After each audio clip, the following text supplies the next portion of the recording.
We are broadcasting. I think most of you would know Max as the co-founder of MENA. Max is also at Massey University, senior lecturer, I think, yes. I might just hand it straight over to you. Sweet. And I can operate your slides. Okay. Kiora, hello everyone. It was great to join the interesting discussions this morning from Wellington. So we had a few colleagues popping in and out, and it's been like really great. And for this presentation, I thought I would like to provide a bit of a summary about what's been happening in the MENA screenings in the last 5 years. And so this presentation will reflect upon the mobile, pocket, and smartphone films during the last 5 years of the MENA International Mobile Innovation Screenings. Can you go to the next slide, please? In recent publications, such as the Decade of Mobile Moving Image Production, so which is a new symposium program at the end, or Mobile Media Making in the Age of Smartphones, which is co-edited with Marsha, or the MENA special issue in Ubiquity, which features also an interview with Felipe, who just talked earlier. Very much try to introduce mobile media production into an academic discourse and provide a detailed analysis of the developments within the last, almost a decade, so 10 years.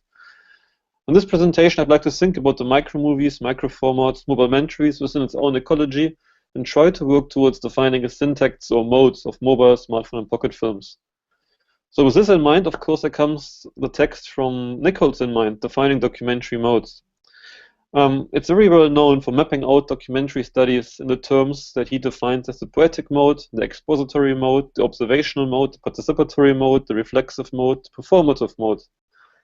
So I think about these categories very much as a starting point for a discussion to map out similarities and contrasts within practices, storytelling, and aesthetic treatment. The MENA program features video and moving image work beyond the documentary realm and non-fiction discourse and genre. This includes approaches that are based on video art, activism, new media, post-work, network media, or social media discursive approaches. Next slide, please. So if you think about these environments, I think we can really talk about avant-garde, and we can also start to talk about some of the new emerging formats were presented at MENA. So we had, of course, viral videos. We had video loops from Felipe Cardona. There was the vertical videos from Miriam Ross, slow media that Patrick Kelly talked about. And I see these things, all the current developments that are very much related to the genre of smartphone filmmaking. And can we go to the next slide, please? And also, I think very interesting this year that MENA has been more international than ever before. Just like to point out that most submissions received were from the United States, followed by India and Iran. So I think that really says something about the development of, filmmaking, or rather digital filmmaking in these areas, and smartphones providing an access to these environments. The next slide, please. The other thing which I found really interesting is to see that now almost all major software providers, so whether it's Apple with iMovie, Adobe Premiere Clip, Avid, or Pinnacle Studios, provide editing applications. So I'm not really sure if this will be necessarily only limited to the cinematic space, but also, of course, very much the online and World Wide Web environment. And the other thing that I want to just point out here, which I think is very interesting, is that camera manufacturers like ARRI or Blackmagic suddenly produce pocket format cameras. So while DSLR cameras and latest iPhones are the same in image treatment, it will be very difficult to fit a DSLR camera in your pocket. And I think the mobility is very much characterized by detachments from tripod, desktops, linear production and distribution, and the more user-focused approaches to film exhibition. And of course, very much also the apps that you can use, that we are using now, like whether it's Filmic Pro, whether it's a live stream that's happening now on Bambuser, whether that's Periscope, or even post-production tools on the go. So like things like Splice, which is one of my old favorites, or even special effects you can do now with Effixio movie looks. And the next slide, please. And of course, the engagement with the user, I think, is something that is definitely very interesting. And not to forget the vernacular videos. And if you go to the next slide, please.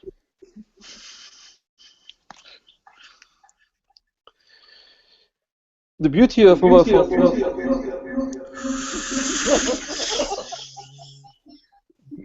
is exposed through the creative exploration of filmmaking and its break. Sorry. Woo! Laurent. Give me. Sorry. I think you need to mute yourself. There you go. Okay, the beauty, I said.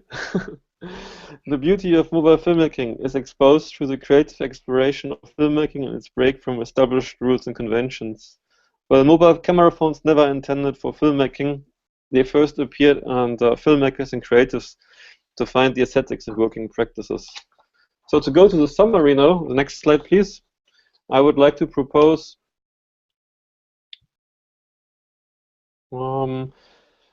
the idea of community-engaged project, travel films, abstract and poetic works, city symphonies, mobile social media projects, and then sometimes there's also like sort of Mobiwood, but we don't really screen them, which is pretty cool, look right. And so if we flick through them, I'd like to start with community. The next slide, please. There's been a couple of projects that over the last years I think very much display the potential, and you know, when people get hands on smartphones, which is Real Health mobile filmmaking project in Africa by Joanna Ong and Tiago, which was made by a Brooklyn-based arts collective, and a mobile filmmaking project with Spirit of Rangatari here in Cannons Creek, The Grandmother by Candy Elsmo, who's also the winner of the 2011 remix, The Mesh video, and she sort of explored community, thinking about her family, and see what happens when she traced back her family history. So her grandmother was the first person to sign the suffrage petition over 100 years ago. So community is interlinked here to personal stories within generations and its cultural changes. I think this year we can look at if you will see the screening, at The Belief, what we saw, and Anna, which is films from Iran, Philippines, and Croatia that define that impact. Next slide, please. Travel films, which of course is, you know, defined through its mobility. But there's been, I think, over the last couple of years, always some films that really stood out for this. So, for instance, the Japanese filmmaker Hase, he produces visual poems, and he uses the traditional Japanese format of 31 syllable business, and it's very much highlighting the everyday. Philippa Cardona's video loops, which he talks about in the Journal of Ubiquity, or very much what you can see on the bottom right is a film artist who does some journey films. Also, the keynote speaker from last year, Gerda Semmer, uses amateur and found footage and archive material in combination with travel films, which is on the top right.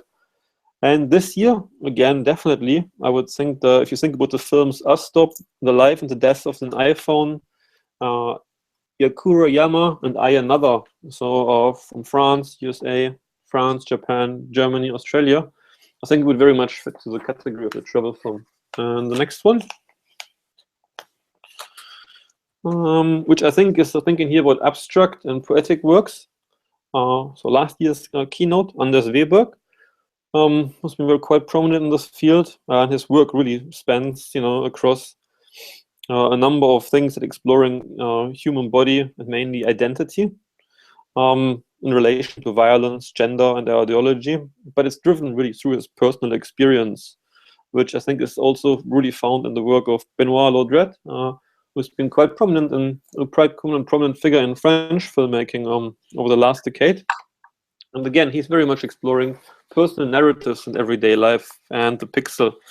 And also Seth Keen work, which is an exploration of everyday, and some reference here to 8mm filmmaking, which I think is, you know, is, quite important for that area. And Daniel Marino's film, which included sort of an exploration of movement, color, and sound, which I think combines all of these works in that category, which is very much an exploration of the aesthetics, which is part of, I think, a continuous innovation process. And so we see here, I think, in this year's screening program, a number of works that would fit into this, which is Elements, Instability of the Digital Mind, Sampling, Swallows, Diorama, RPM, Pacific Colors, Most Space is Dirt, Gasp, In Response, We Close Finders, and Ode to John Smith. And again, thinking here about color, movement, and sound is what defines the visual storytelling, I'd say. Which brings us also to the next category that I would propose, City Symphonies. And of course, these are like overlapping, you know, in some respect. The next slide, where we have the notion of the essay film, which Leo Berkeley has been presenting for the last 2 years. And it's very much an exploration of everyday life through a personal journey. And so, inspired by architecture, we can see High Rise from David Coward, or Winter from Crefer, from a Brazilian filmmaker. I think very much encompasses that notion of the essay film and personal explorations. So I'm a bit pushed with time, I'm rushing this, I know, but thinking about this year is similar. Hopeless, Beton Brew, 2 minutes, 2 hours, The Queue, Hyperlapse Workday, Street Talking, In the Heart of the Kaleidoscope, or Dogtail. I think all would very much fit into this category. And if you go to the next slide.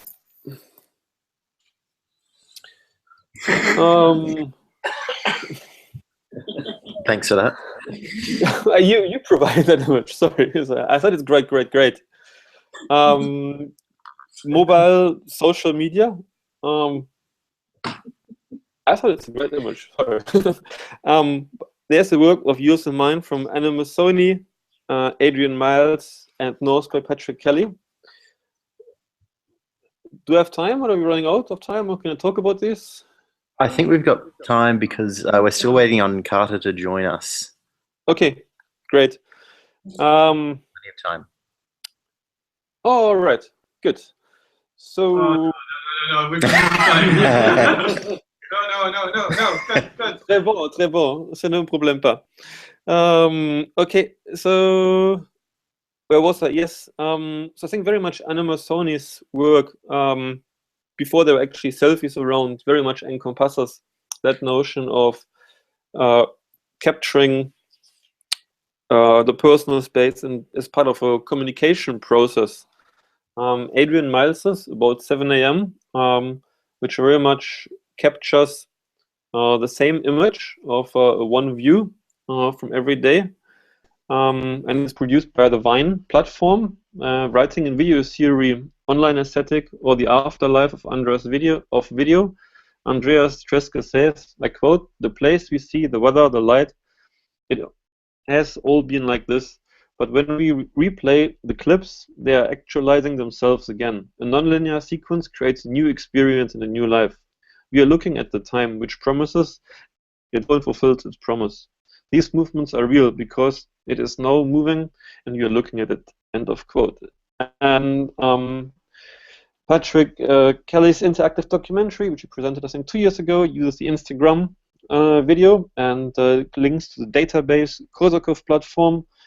And that brings together the notion of aura as author ethnography, interactivity, remixability, and slow media, which I think is all things that very much characterize the notion of this category. So I could go on, but what I like to do then is to wrap it up with a quote from Audin in the book. Just give me 1 second. Spectator, Film, and Mobile Phone. And Audin argues that cinema is no longer only a matter of films, but has become language of communication. So I quote, "Today, film language, when it is not used to make cinema, is no longer confined to certain areas of specialized communication, but mobilized by the space of the everyday communication. The area of film language has truly arrived." Thank you. Great.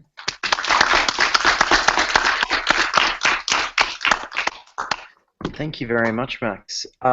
We definitely have time for questions because we're still waiting for Carter. Kata, she's online. I need to She invite is? her. Oh. I can take questions from Max, but I just need to. Yeah, I'll let you drive, and maybe we can field some questions Yes. in the meantime. Yep. Does anyone have a question for Max? Or maybe I'll get us started. Max, obviously, this is the 5th year that MENA's been running, and I know that obviously there are very much these categories that mobile media really sort of speaks to. But these things also evolve. So I'm wondering, I guess, where if you see these sort of main categories shifting at all. I know that especially now with Seth helping you curate or curating with you the screening, and maybe you can speak to this as well, Seth. Yeah. This idea of main categories shifting in terms of what mobile media actually is. How do you see that shift taking place? Are there things that are sort of falling by the wayside, I guess, and other things that are becoming more prominent? Yeah. So yeah, definitely this year's screening program was co-created with Thes, and the year before we worked with Gerda on this. I think this is also something for us to make it quite exciting about thinking about bringing some of these expertise and different areas of interest that people have into this environment. And of course, I mean, that's I think probably one of the areas why it's called mobile innovation screening, because I think the notion of continuous innovation is something that is very much part of smartphone filmmaking. And so the process has definitely been like really great to work this year with Thes. As to the idea to have a bit of a discussion around as well as where we see these things developing and where we see these things moving. And so I think that it allowed us really to think about some of other terrains that mobile phone filmmaking can have an impact on. So, and yeah, thinking about what's happening, for instance, in the area of like mobile journalism these days, Mojo. There's a great recognition and uptake of smartphone filmmaking. There's been also like smartphone filmmaking at film festivals, so like at Sundance, like a film like Tangerine was really discussed quite widely. But I think the MENA space is a bit of a an alternative space, and I think also with having someone like this year like Seth who worked on this, who brings a background of a sort of new media notion to that space, I think was quite great to further develop some of these categories that we proposed. And for me, it was quite interesting to see that there's some kind of continuity of like over the last 5 years of some of the themes that seem to flag up every year. And yeah, so I think it's also expanding in scope in terms of the amount of submissions that we receive, but also the different fields that MENA touches upon. So you also could think about AR and VR, which could be like definitely like most interesting of being included in this program. Great, thank you. Did you have anything to add to that? Yeah, sure. I'd just like to add that coming off Craig's keynote this morning, I think it was really interesting the way he focused on the affordances, I'd like to say hardware and software. And I think for me, particularly teaching into that, I'm seeing people beginning to understand what the smartphone offers in terms of its affordances, not only in terms of the default, but also potentially beyond the default. And I think that understanding is starting to be represented in mobile film in the practice. And for me, being associated with it for the last 3 years, seeing that mobile filmmaking as a practice become more and more distinct, compared to potentially always looking to film and television. I feel like it's actually looking beyond that now to new media and other practices. So that's quite exciting. And I think it's particularly evident in this curation this year. Becoming even more evident over time. Maybe it's a good time to also plug the screening very briefly as well. Make sure that everyone's coming back at 6:30. It's leading me along here. Plug the screening. Can I maybe also say that there's another screening coming up in Wellington in the Film Archive, and on Natanga Sound and Vision, as it's called these days.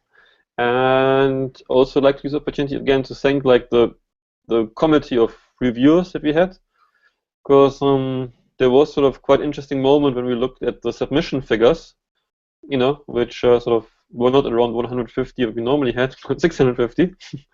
So and through using social media to call out to people that work in that space, I had like around, was it 25 now or 30 people that signed up for that, and yeah, great teamwork. Worked with everyone on the editing of the showreel programs.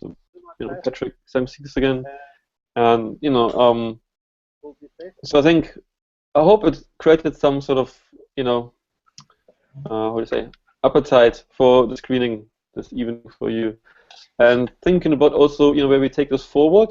So we're quite keen to have a continued discussion around this about what other categories could be introduced. Yeah, great. Is there one more question for Max at all?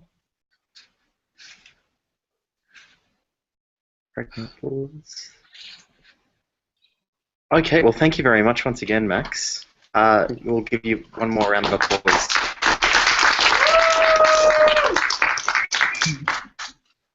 Hello, Carter. Hi there. How Hope you can hear me now. Yes, we can hear you loud and clear. All right, that's just great. Sorry for the technical problems, but I'm happy to hear now. So Carter is joining us from Brazil, yes? That's right, yes. But originally from Sweden? Yeah. And do I have some slides for you is the next question. No, there are no slides. Okay, great. And I'll put your face up on the screen and I'll hand it straight over to you.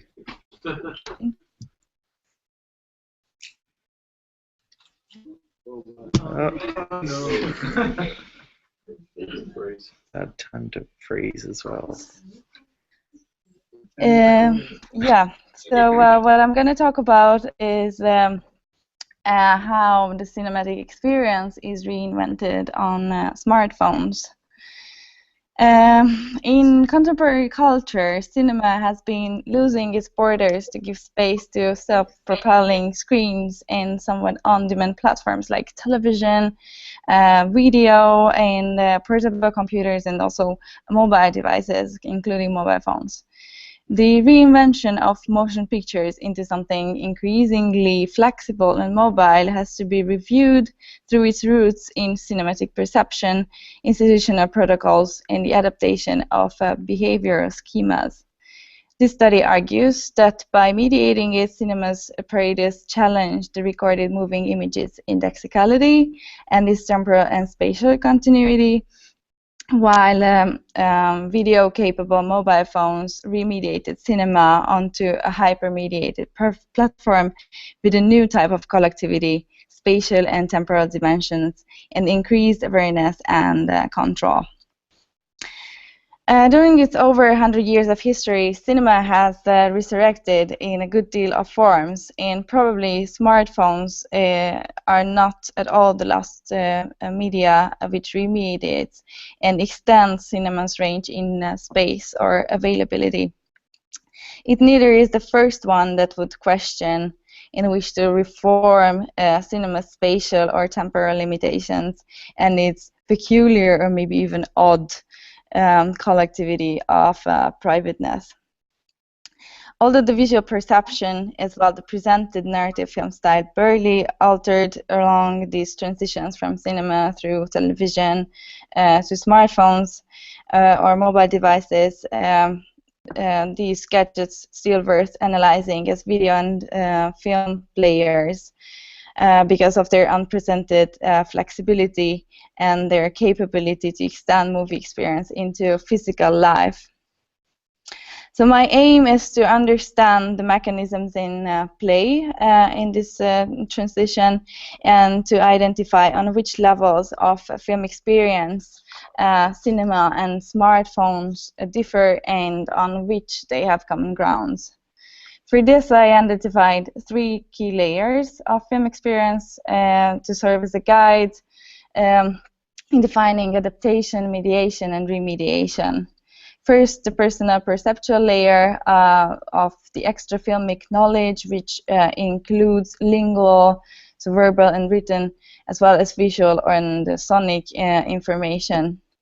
To draw conclusions of the seen or heard actions or information, we unconsciously consider the object's motions, purposes, location, goals, reactions, etc. The second layer, which I call the textual layer, is responsible for the understanding of narrative film's consensual codes of representation, which define formal attributes of the continuity editing, which structures the content into a spatial and sort of temporal coherence. The filmic content includes information about events, characters, appearances, movements, and is subject to the formal attributes that disguise or intensify these.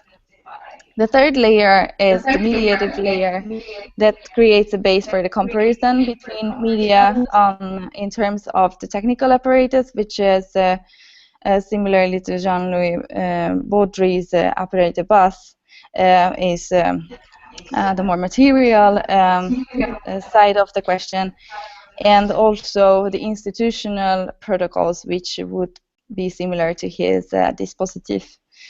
And I also touch upon the media's discursive effect, which is pre- and post-filmic interactions that form discussions, evaluations, and distribution of films. So the development of narrative film was based on the growing cinematic intellect of the public in the mid-20th century, and the increasing need for sophisticated narratives, artistic notions, which brought along discussions of films, quasi-experts, and cinephiles. From a social constructivist angle, spectatorship became a construct of the cinematic individuum and the post-screening discourse. So this development is also significant from an organic angle, so from the angle of the spectator. Spectators' perceptual competencies help identifying schemata and agency. Their knowledge of the film form guides them through the abundance of characters, relationship, times, spaces, and the adaptation of the medium's norms, so cinema's norms, makes them utilize the best possible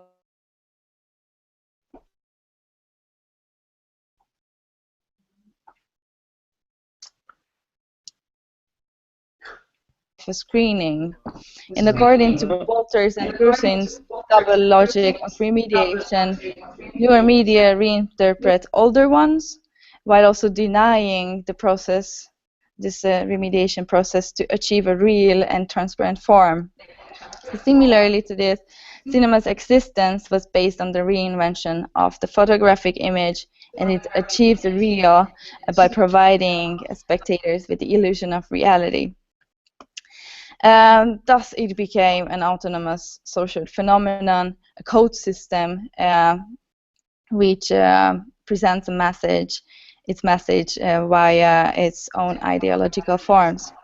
So since spectators have already adapted to these systems, I believe that smartphone as a medium for moving images refer to cinemas and cinematic experience in its material and institutional form.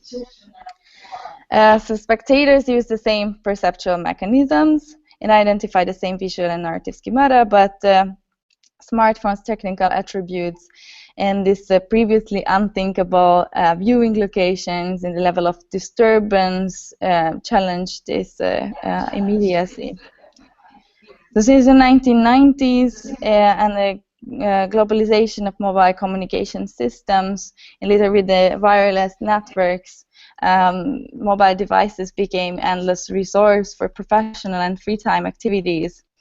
And this means that now such devices not only replacing a number of tools like maps or lexicons or cameras or even phones, but also by being connected to the web, they provide us with an enormous number of films, TV shows, and user-generated video content offered to go. But what makes pocket cinemas peculiar is the direct connection and navigability between the different functions. So when the screen is switched on, users can navigate on an entirely graphical platform with comments appearing in the form of colorful icons. And if you click them, an application opens and takes over the screen. According to the logic of remediation, each of these windows reaches transparency. So like the video player, for example, by mimicking the cinematic apparatus. But it still belongs to a hypermediated platform and a collection of numerous other functions, which means that the smartphone's hypermediated interface is not only an endless window to post-filmic information and discourses, but also potential cause for disturbance.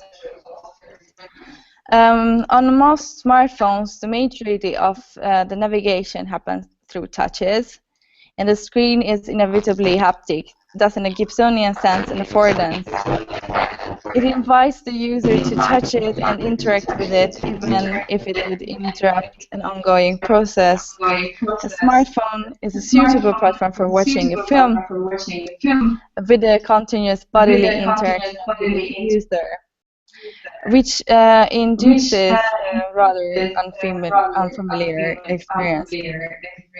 But cinema excludes the spectator's body and motion by placing them into a neutral space, as well the time of the screen facilitates interactions.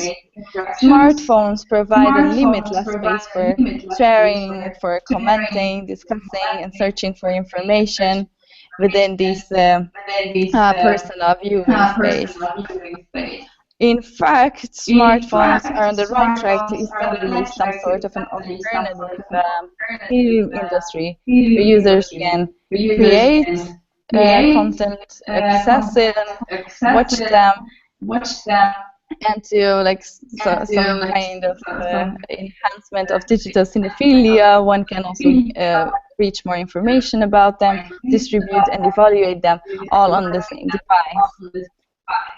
This fact not only inspired or has inspired consumers, but also producers, like the author of the first mobile documentary film, the Swedish Patrick Eriksson, and also Chan Wook Park with Night Fishing, Robert Rodriguez with Two Scoops, or Sean Baker with Tangerine that has just been mentioned by Max as well.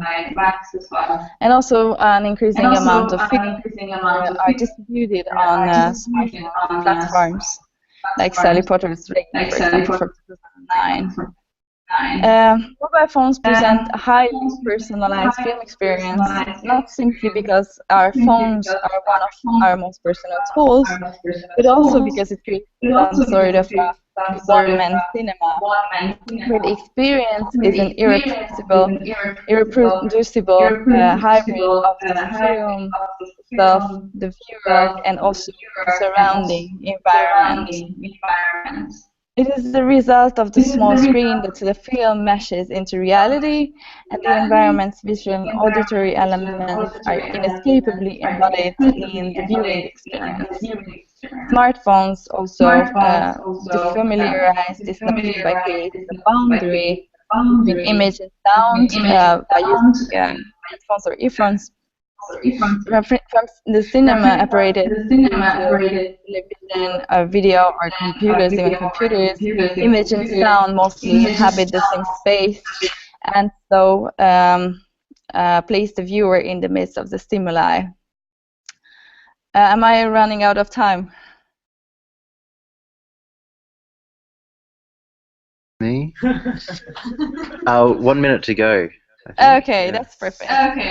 Okay, so what I wanted to add about this connection between image and sound, so while most of the spaces inhabit sound and image at the same time, in the case of mobile phones, smartphones, they are separated, and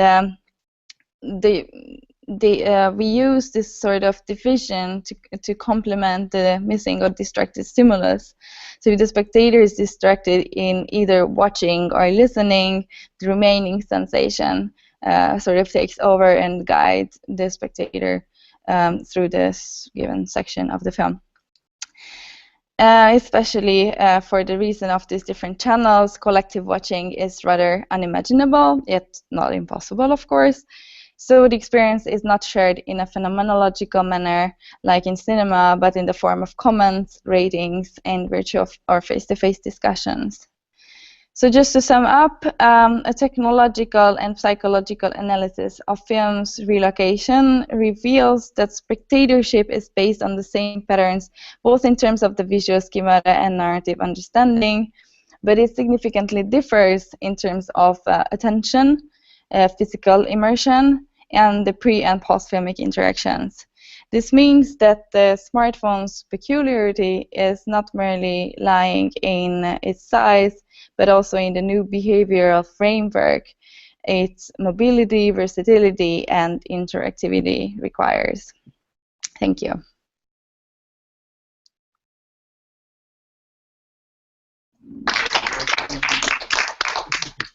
Sorry, I think you missed the start of the applause when we were muted. It was bigger than the little bit at the end. All right, that's good. Thank you very much, Carter. Yeah. Thank you very much, Carter. Does anyone have any questions for Carter at this stage? Yeah. Do you want to come down and? Yeah.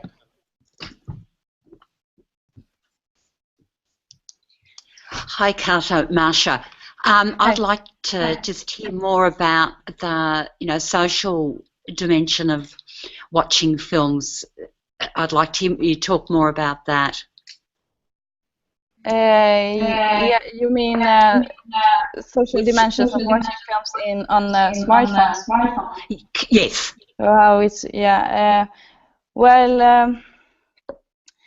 the most significant difference between cinema and smartphones that the same kind of social experience is there because we are co-present with other people, but the experience is not shared in that very way as in the cinema, because the rest of the people are not really part of the perceptual procedure. They don't see the same images. They don't hear the sound most of the cases, or yes, because of the earphones or headphones.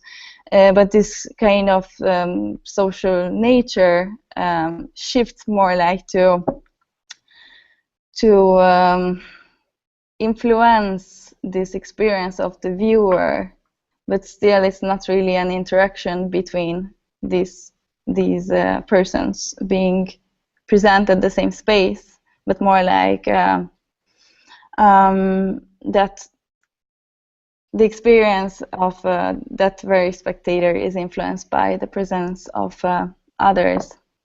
And also there was a very interesting concept by Francesco Cassetti, who said that we create some kind of an existential bubble around us, which is rather flexible, but we don't really let anyone inside this kind of bubble. So I think it grasps this idea very well.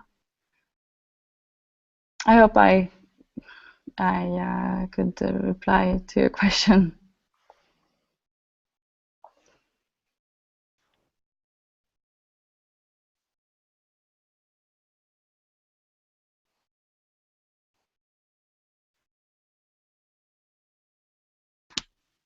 Thank you. Sorry, we're muted there for a second. The word that I think of when you're talking about that social aspect of or maybe the lack of the social aspect to a cinema experience, a traditional cinema experience, how that translates into sort of the new media space. I think of the Spike Jonze film from about 5 years ago.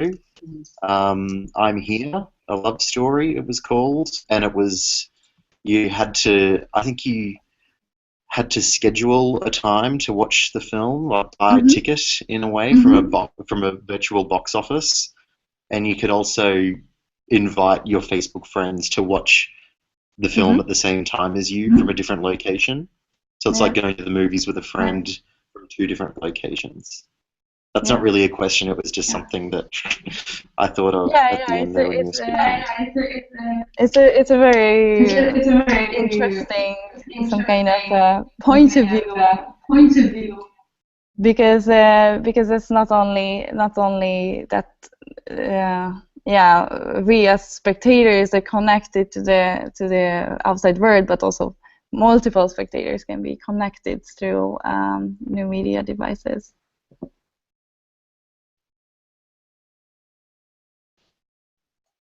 Just make a comment on that.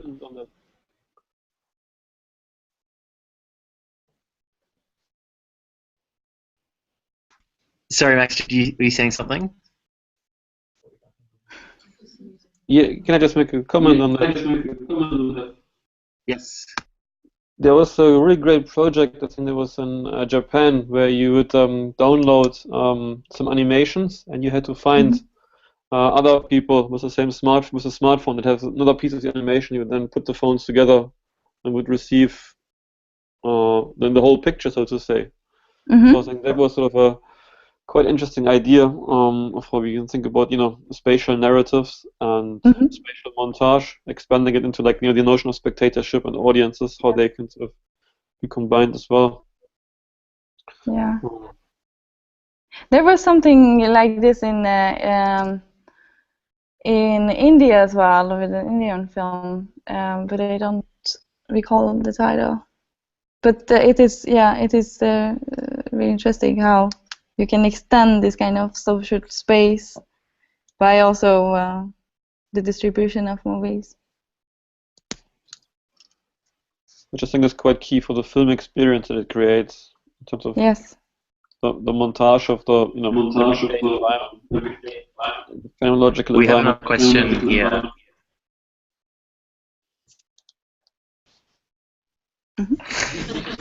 Another question for you. All right. Hi, Kata. Hi, Max. This is a question for both of you, I guess.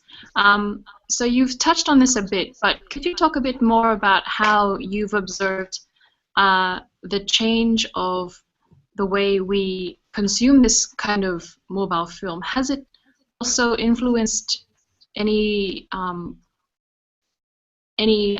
let's say, trend in the ways that we produce and we stylize our mobile filmmaking that has been in direct response to this new social behavior that you've talked about, Kata?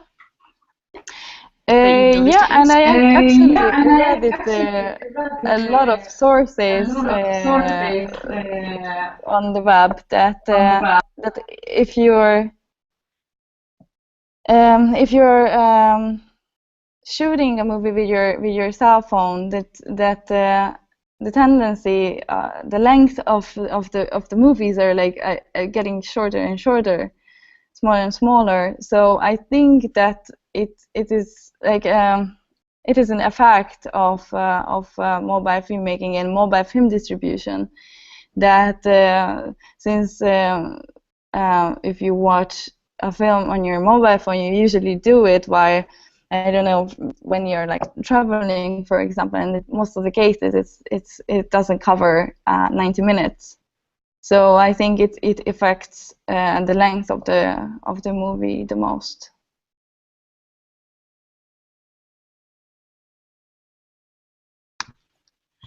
Do you have any theories as to why that the length is a direct materialization of us consuming it by ourselves, and more than just the idea that we tend to consume mobile media, mobile films perhaps, when we're in transit? So if you put that aside, so for instance, if I'm at home by myself, I have time to watch a long film, why do you think mobile media is still stylized in these movies-odes? Because I think it's still not, we're not 100% fine with this experience because what I actually studied quite a lot that the way we adapt some kind of viewing mechanisms, it is a lot affected by the previous experience. So, for example, what you gain in cinema, and then you're trying to create the environment in cinema. And smartphones are not really perfect in this case, obviously. We are not that much familiar with this kind of medium, so I don't think that if we're like sitting home alone, it's not going to be the first device that you reach for to watch a movie. So I think it shifts to external spaces where usually the time is also restricted a bit. I think it also, if I can add to this, I think it also deals with the, like what we mentioned before, the media distribution formats. And so if you think about the, so what I propose as the category for mobile social media, I think that very much interlinks with the works that are produced, not only disseminated for the silver screen, so the big screen, but also very much for like the online formats, so whether that's a Vine video or an Instagram video. And they very much, you know, sort of have that notion of shareability and, you know, remixability in that online space. So I think they very much allow you to be activated or like be used in sort of all kinds of different situations. And, you know, I think that sort of in-between space is quite interesting for the mobile phone. So it's, you know, when you like, you were talking about the notion of when to choose a mobile rather than like if you're at home. Because you're at home, you might have a TV, you might have, you know, maybe even a tablet these days. But, you know, I think you can sort of do this thing with mobile where, you know, whenever you feel like it and wherever you are. So it's, you know, not really thinking about the confinement of like sitting down watching 8 o'clock news, but, you know, whenever you know, whatever you're doing in your day-to-day business, or day-to-day life rather. And the same also, I think, for like some of the content that, you know, is becoming part of almost like a communication process, I would argue. So that, you know, if you think about the things that are on Facebook, there are lots of times, you know, fragments of people sharing their experiences rather than like telling stories. So that's how I would see some of these things evolving.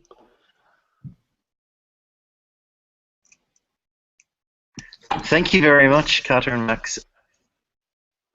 Thank you. Thank We'll you. have to wrap it up there.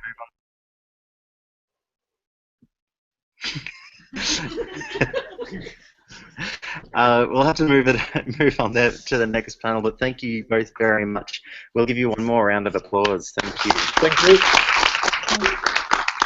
Hey, sorry I couldn't be there this year, but you know, next year for sure. Okay, danke schön, Mac, and obrigado. Okay, so thank you very much. Bye bye. Thanks, guys. Bye bye. All right.